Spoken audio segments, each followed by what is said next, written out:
Right, it's time now for Focus, and to mark World Water Day, we have a report from Pakistan where there's a water crisis.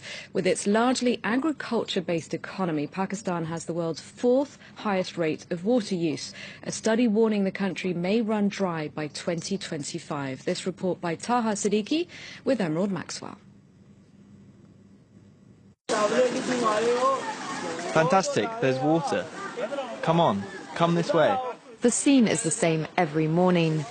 This tanker is the only source of water in this poor neighborhood in Royal Pandi, a city that borders Pakistan's capital. Life is hard for us. There's no water in our homes. We have to fill these cans with water. We need it for drinking and for our daily use. There is some order to the chaos here.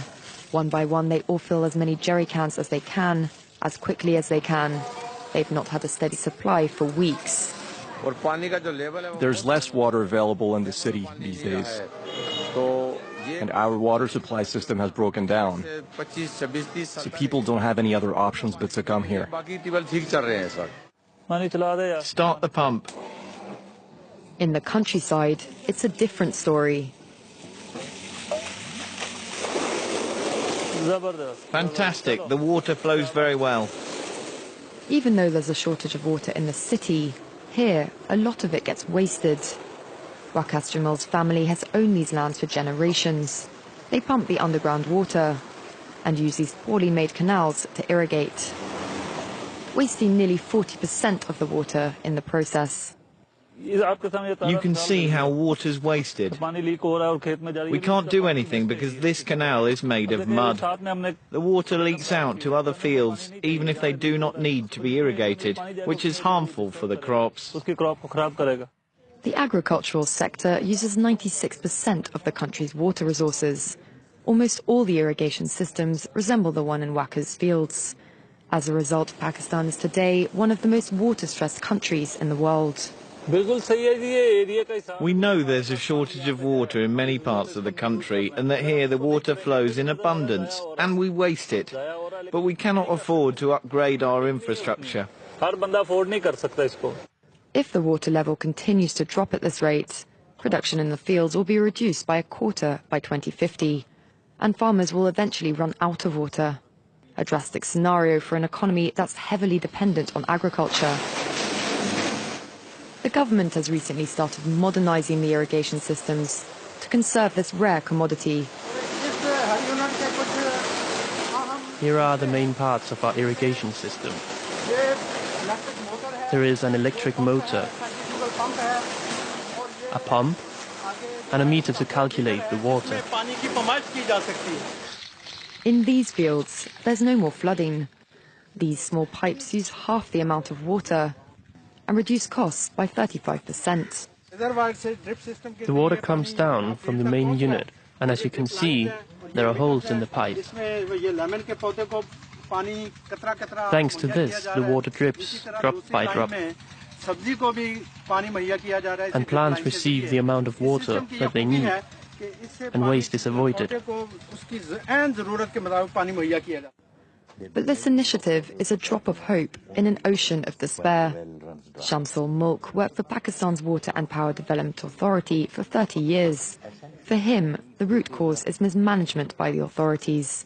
Pakistan should be building dams so that it can use the water judiciously around the year, so that the water in summer does not become a threat, and its shortage in winter does not become a threat. Pakistan has the world's second smallest water reserve per capita. A recent study says the country will reach absolute water scarcity by 2025. For more on this, I'm now joined in the studio by Olivier Guillard. He's a South Asia expert working at the Institute of International and Strategic Relations. Hello, thank you very much for coming in. So, how did the water situation in Pakistan get so bad? It gets so bad. But basically, if you permit me, it's a very sad situation. It's a very sad story because it's not a new problem. For a quarter century ago, I was, by the way, living in this country, we already knew about that. So while I do fully agree with the former executive manager saying that it's probably the main fault is about the mismanagement from the authority, it's true. It's a It's a very well documented problem in this country. I give you an example, if you permit me. At the moment, we have a prime minister. This is his third mandate. He was already in charge in the 1990s, in the 2000 and so on, and now for the last 3 years. So he's aware of that, of this problem, for at least one generation. So why isn't anything being done? Because, we are... That a different explanation probably. One is that we build this part of... Pakistan still is part of the developing world, so you don't have probably enough money, enough means, etc. And the sense of urgency is not the same in this country than in the Western world, for instance. The second thing is that there is obviously a lack of political will to change things in this country, or whatever the reason. Another explanation would be that there is a tremendous impact of corruption in this country and in the water system as well. If you have water, you have power. If you have power, you remain in charge for the next generation and so on, whatever the province, Punjab, Sindh, Balochistan, and so on. So, and by the way, you know that the people suffering the most are the people who have the less rights and whose voice is probably minimized.